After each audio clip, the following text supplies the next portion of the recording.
What's up, everybody? Welcome to Heresy Financial. My name is Joe Brown, and today I'd like to discuss the role of the miser in a solidly functioning economy. Today, people refer to the miser as the person who hoards wealth, the billionaires and the millionaires who are the wealth hoarders. There's a lot of disdain for them, especially in a time like now where the wealth gap and the income gaps are increasing as more and more people are becoming unemployed and monetary policy is increasing asset values, which is making the problem worse. The general idea out there is that the more wealth that you have, the more you are exploiting society. And if you would only spend that money or give that money away, that would help everybody out and make everybody else better off. In reality, the miser or the hoarder of wealth does a public service and helps everybody else in the system out. Let's dive in.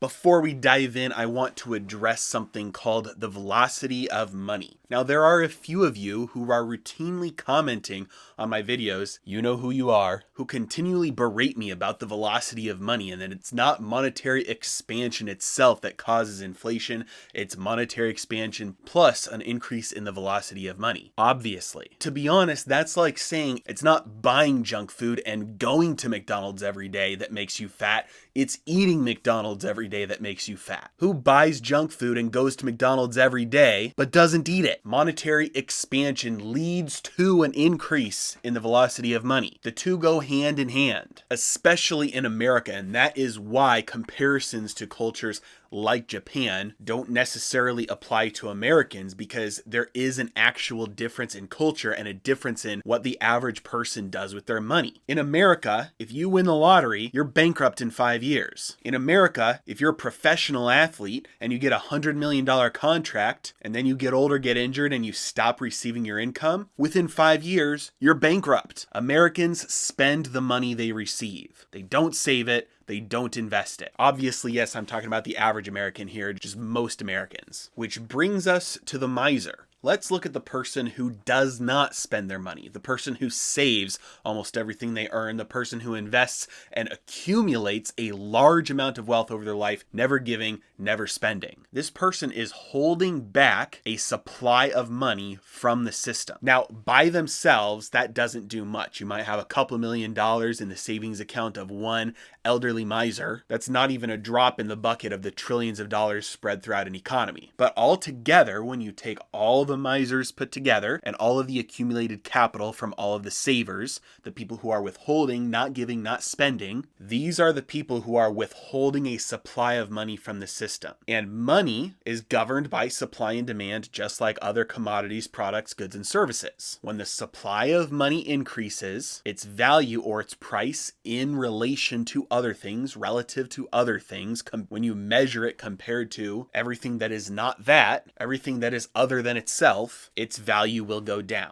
You're playing the game of Monopoly. The banker decides to double everybody's money. Pretty quickly, the bidding war that will happen on properties will bid up the price of properties to the point where the listed price on the board is irrelevant. Everybody has so much money in the game that they're not willing to accept that list price on the board for their properties anymore. They know you've got a lot more money than you had before, so why would I accept a lower price? When the amount of money in a system is increased, the purchasing power of each unit of that money goes down. This means that the misers, the savers, the wealth hoarders, the people who accumulate money and don't give and don't spend, they're holding that price inflation at bay. They've built up a wall to hold some of that back. On net, it increases everybody else's purchasing power in the system. So let's do a thought experiment. Every saver, every miser, every hoarder of wealth does one of two things. They either spend all their money or they give it all away. In the first example, if they spend all their money, the results will be pretty quick, right?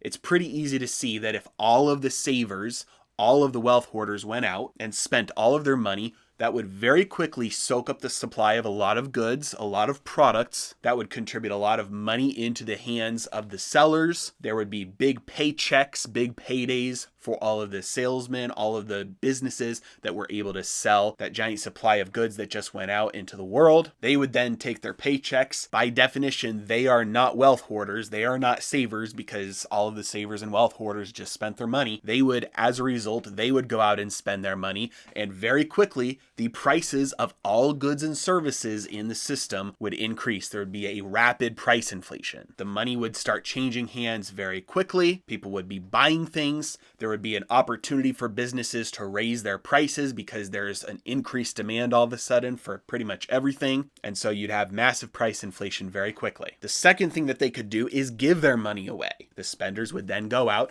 and start the process over. So it delays it a little bit, but it's the same net result. Prices of all goods and services go up. You have rapid price inflation. Now, the sad part is we don't have many of those people left. The miser and the hoarder provides a massive amount of value to an economy because they hold back purchasing power from the system until such point at which they deem something worthy to receive that accumulated spending power. Usually that would be something like an investment that has a high chance of being profitable, seeing as how the miser or the wealth hoarder is going to be extremely conservative with how they spend their money. And so having a lot of these people performing this service in an economy is going to overall in the system direct a lot of the spending power, a lot of the purchasing power of the system into areas that have a high chance of success, and it's going to grow the wealth in the system overall. But in a monetary system where you have monetary inflation, an expansion of the supply of money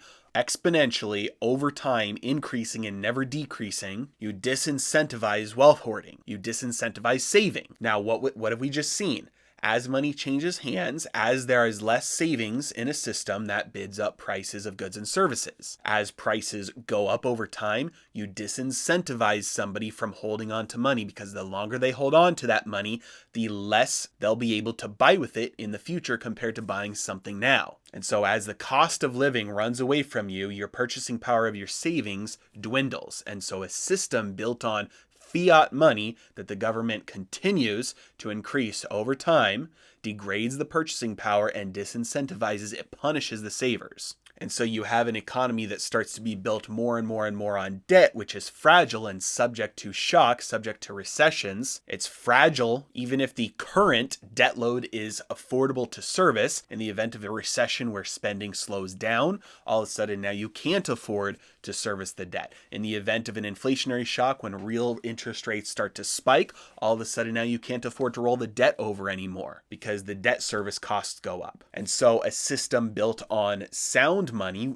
which would incentivize saving and wealth hoarding, is a system that would incentivize investments that are conservative and built in a robust way instead of built on fragile debt. No longer happens. And as a final note, most savers, most wealth hoarders, multimillionaires, ultra high net worth people, billionaires, they don't have their wealth sitting in a savings account in dollars. Most of these people have their net worths and the vast majority of their wealth tied up in equity in businesses. Equity in businesses is not liquid. Even if it's a company that is a publicly traded company, it's not liquid for the people with the largest amount of ownership. On paper, yes, Jeff Bezos is worth tens of billions of dollars. What do you think would happen if Jeff Bezos decided one day he was going to sell $50 billion worth of Amazon stock? Well, his Amazon stock wouldn't be worth $50 billion anymore. If the owner of a company who owns the vast majority of the shares in that company decides it's not worth his money to keep his wealth in his company anymore, what do you think the share price of that company is going to do?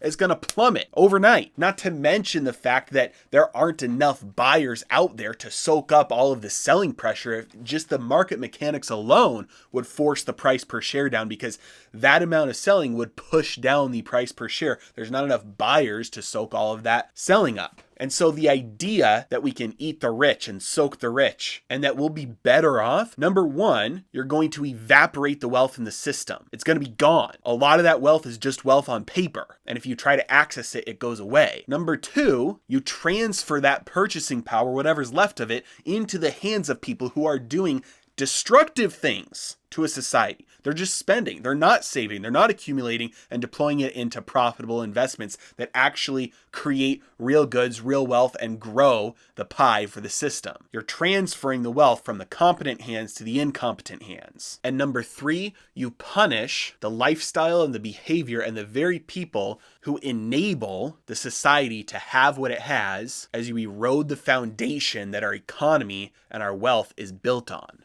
Now, I get it. There is a big difference to the billionaire or the multimillionaire who got their wealth because they grew a business and they earned it through lots of hard work, and the billionaire or the multimillionaire who got it from political positions and bribes and scheming the system. Now, a third portion of people, somebody who got their wealth from inheritance or just by luck, winning the lottery, they don't really fit into either of the categories because, to be honest, they're going to spend it. That money's just going to go back into the system. No right or wrong done there. But the vast majority of the time, especially in America, still today, even with all the corruption that we see, all the cronyism that we see, the move towards socialism, communism, and more of a fascist state control of everything in the economy and in the country, even today, still the vast majority of the opportunity for wealth building goes to the entrepreneur and the business owner, the business builder, the investor, the one who is providing net benefits and goods for society. So let's stop the useless berating of the millionaires and the billionaires, the people who are giving the rest of us the opportunity to stand on their shoulders. If you enjoyed the video, please hit that like